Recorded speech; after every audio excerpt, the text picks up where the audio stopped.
Olá, turma! Hoje nós vamos falar de um filo belíssimo, que é o filo dos equinodermos, ok?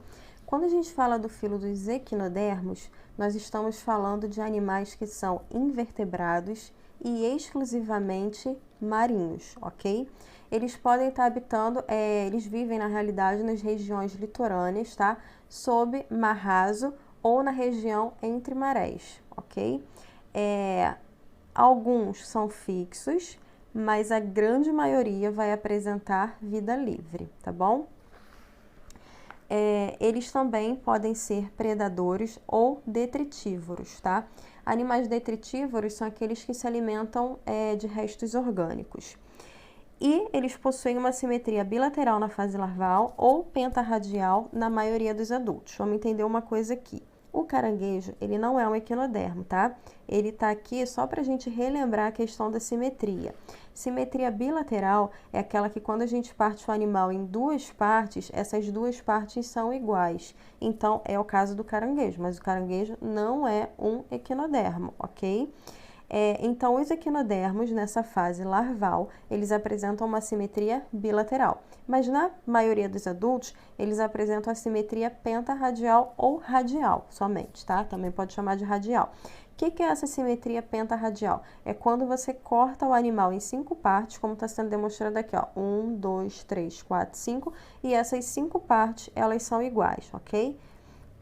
Então, na fase larval, a simetria é bilateral e na fase adulta, a simetria pentarradial na maior parte deles, tá? Eles possuem um endoesqueleto calcáreo, tá? Quando a gente fala de endoesqueleto, a gente está falando de um esqueleto interno que sustenta o corpo, ok? E aqui tem alguns exemplos de equinodermos, tá? A gente tem aí o pepino do mar, o lírio do mar, o ofiuro, o ouriço do mar, a bolacha do mar e a estrela do mar. A gente vai falar melhor das classes ainda, mas já fica aqui um exemplo de forma generalizada do filo. E agora a gente vai falar das características gerais do filo, tá? Esse grupo, na realidade, eles possuem um sistema ambulacrário, tá? Vamos entender primeiro o que é um sistema ambulacrário. A gente tem que começar falando que eles são os únicos animais com sistema ambulacrário, tá? Então, é exclusivo dos equinodermos. Vai ser um conjunto de canais que fica cheio de líquido e eles se comunicam com o meio exterior através de uma placa, é a placa madrepórica que a gente vai falar, que fica na região superior do corpo do animal, tá? Essa placa possui muitos poros que vão funcionar como se fosse um filtro, deixando a água passar do mar, penetrar no sistema de tubos ou sair dele, tá? Vamos entender agora como que esse sistema ambulacrário ele funciona. Então, a água ela vai entrar no corpo do animal através da placa madrepórica, como a gente já tinha comentado, ó. Está sendo representada aqui a placa madrepórica, certo? Depois que a água entra no corpo do animal através da placa madrepórica, ela vai chegar no canal circular, ó, canal circular aqui, certo? Depois que ela chegou no canal circular, ela vai ser distribuída para os canais radiais. Aí, ó, os canais radiais aqui, tá vendo? Aqui estão os canais radiais. Depois que ela foi distribuída para os canais radiais, elas vão para as ampolas e as ampolas vão ser enchidas de água. A ampola é cada bolinha dessa daqui, certo? Aí essas bolinhas, né, essas ampolas, elas são enchidas de água. Com a contração dessas ampolas, os pés ambulacrais, eles se esticam e aí eles se prendem na superfície. Quando eles relaxam, os pés se retraem e o animal se solta da superfície, onde ele estava. E isso permite para o animal uma movimentação, ok? Eu vou passar alguns slides e depois eu volto só para mostrar para vocês aqui, ó. Esses aqui são os pés ambulacrários. E só de olhar para os pés ambulacrários, a gente consegue perceber que na ponta deles tem uma espécie de ventosa e eles são flexíveis, certo? Então, eles dependem desse sistema ambulacrário para poder desenvolver a função dele, que é de movimento, né? Que é, no caso, é se esticar ou se retrair. E aí, vamos lá, continuando ainda falando de mais características, né? Esses animais, eles são dioicos, tá? Então, tem macho e tem fêmea. Eles possuem uma reprodução sexuada, mas a fecundação deles é externa, tá? Então, não ocorre no corpo da fêmea, ocorre fora do corpo. Eles não apresentam órgãos especializados para circulação, para excreção ou para respiração. Quem vai abraçar essas funções aí é o aparelho ambulacrário, tá? Nas estrelas e nos ouriços, as brânquias participam da respiração, tá? Eles apresentam um tubo digestório completo. Então, significa que eles são animais que têm boca e têm ânus. E aí, uma observação. A estrela do mar, para quem acha que, eu não sei o que imaginam que a estrela do mar come, mas como é um animal tão bonito, muitas pessoas não sabem que ela é uma predadora. E ela é uma predadora, tá? Então, depois que ela consegue abrir um bivalve, que é aquele animal que nós falamos, né, que tem duas conchas que o protege, ela consegue abrir essas conchas, tá? Para poder se alimentar do molusco que está ali dentro. E aí ela coloca para fora o próprio estômago e ela faz uma digestão externa, tá? E aí vale lembrar que a boca do animal é ventral e o ânus é dorsal, ok? E eles possuem um sistema nervoso pouco desenvolvido, tá? Na realidade, tanto o sistema nervoso quanto os sentidos são pouco desenvolvidos, mas vale ressaltar que a estrela do mar, ela tem células táteis e fotorreceptoras, ok? E vale também lembrar que tanto as estrelas do mar quanto os pepinos do mar, e a gente vai falar um pouquinho melhor disso com as estrelas, eles têm uma grande capacidade de regeneração, ok? E agora a gente vai falar um pouquinho das classes dos equinodermos, tá? A primeira classe que a gente vai falar é a classe Asteroidea. Essa classe é a classe conhecida como a classe das estrelas do mar, tá bom? Como a gente pode perceber nitidamente pelas fotos, o corpo delas tem a forma de uma estrela, tá? Elas têm braços, esses braços se projetam através de um disco central, tá? Então, se vocês analisarem aqui, vocês vão perceber que em todas elas, isso aqui é vermelha, fica difícil, mas você vai perceber que tem uma espécie de disco central em todas as estrelas, tá? Eles são cobertos com espinhos bem pequenininhos e fixos, tá? São animais que apresentam a vida livre e elas se locomovem, elas se rastejam, né, lentamente sobre rochas e substratos marinhos, ok? E agora a gente vai falar um pouquinho da regeneração desses animais. As estrelas do mar é um grupo curioso porque elas têm uma capacidade grande de regeneração, tá? Através de um pedaço do animal, através de um pedaço, ele consegue se regenerar, tá? Regenerar o organismo inteiro mesmo.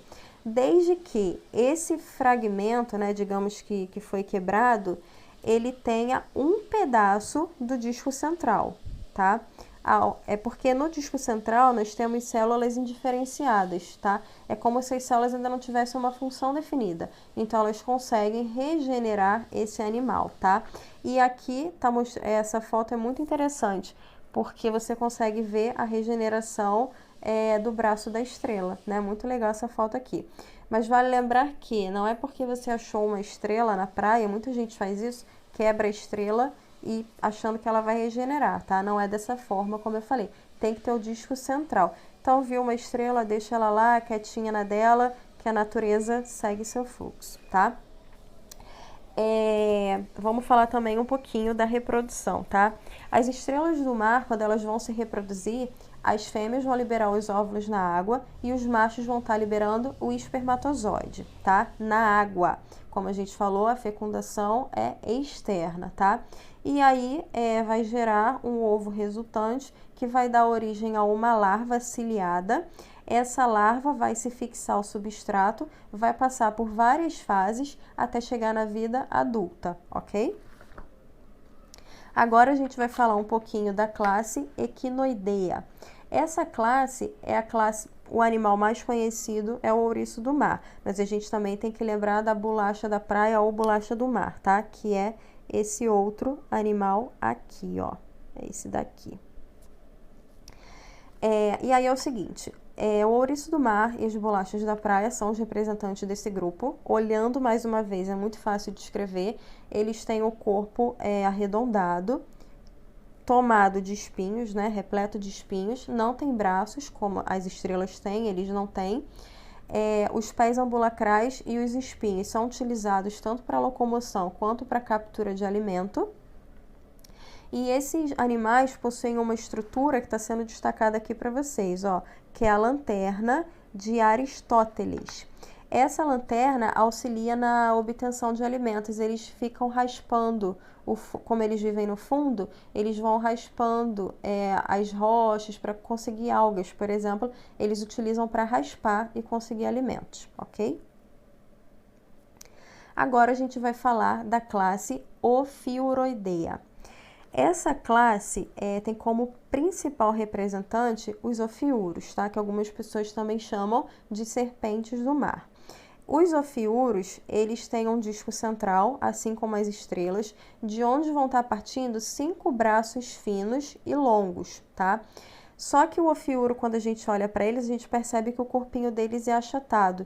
E esses braços têm uma mobilidade maior do que o das estrelas. A gente consegue perceber isso pelas fotos também, tá? A locomoção deles ocorre através de movimentos rápidos e os pés ambulacrais, eles são utilizados na alimentação.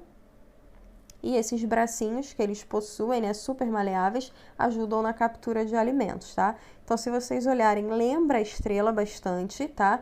Tem realmente esse disco central, mas repara que são 5 braços sempre, no caso da estrela pode variar, e você percebe que tem uma mobilidade bem maior, tá? E o corpo deles é achatado.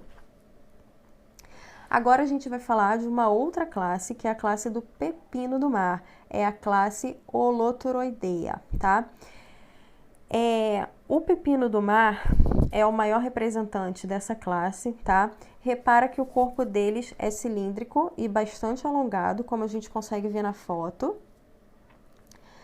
Eles não possuem braços, né? Dá para perceber também, características gerais. E eles vão se movimentar através do rastejamento, rastejamento dos pés ambulacrais e pela movimentação do próprio corpo. O que é muito curioso da gente falar desse animal aqui, que é o pepino do mar, é que eles realizam a evisceração. O que é a evisceração? Eles expelem os seus órgãos internos pelo ânus, tá? Como uma forma de defesa. Então, se eles se sentirem ameaçados, eles vão estar expelindo, vão estar jogando os órgãos internos para fora através do ânus, tá? E essas vísceras que eles expelem, elas são tóxicas. Então, é uma forma de defesa que esses animais têm, tá bom? Esses animais também, atualmente, algumas espécies encontram-se ameaçadas de extinção, tá? Porque eles são coletados para a fabricação de alguns produtos, como é o caso de pasta de dente e de shampoo, ok? E agora a gente vai falar da última classe, que é a classe Crinoidea, tá? Essa classe, como representante, a gente tem os lírios do mar. E pela foto a gente percebe por quê, né? Parecem flores, são belíssimos, com cores belíssimas, se destacam bastante, tá? Eles vivem no fundo do mar e também podem ser encontrados habitando em corais, tá? Eles possuem braços longos e bastante ramificados, como vocês estão vendo, tá? E a forma deles, esses prolongamentos, tem a forma de uma taça. Quando eles se fecham mais um pouco, o formato do corpo lembra uma taça, ok? Então, a gente fecha agora esse filo lindíssimo. Um beijo para todos e até mais!